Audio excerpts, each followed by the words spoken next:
Peoples party اور P M L N دو پارٹیاں جو ہیں یہ کاف لیگ اور ایم کیو ایم کے بغیر بھی تحریک عدم اعتماد کامیاب کر سکتی ہیں. ان کی جو لسٹیں بنی ہوئی ہیں انہوں نے ایک دوسرے کے ساتھ تبادلہ کیا ہے.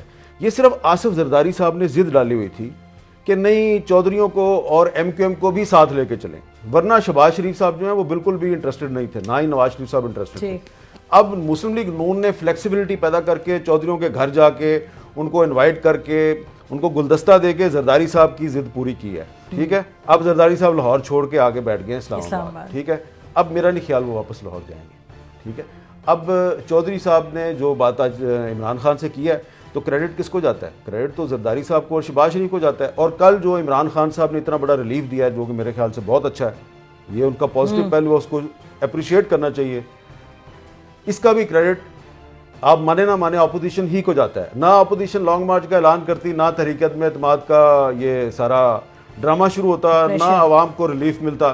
تو اپوزیشن کا بھی شکریہ اور عمران خان کا بھی شکریہ, کیونکہ کم از کم عوام کو تو ریلیف ملا نا. یوٹیوب پر گوگلی نیوز دیکھنے کے لیے youtube.com کی سرچ بار میں googly news T V type کریں. گوگلی نیوز کے پیج پر سرخ رنگ کے سبسکرپشن والے بٹن پر کلک کرنا نہ بھولیے. یوٹیوب پیج پر اپلوڈ ہونے والی ویڈیوز سے باخبر رہنے کے لیے بیل آئیکن پر کلک کیجیے. آپ کو ہر نئی ویڈیو کے بارے میں نوٹیفیکیشن موصول ہو جائے گا.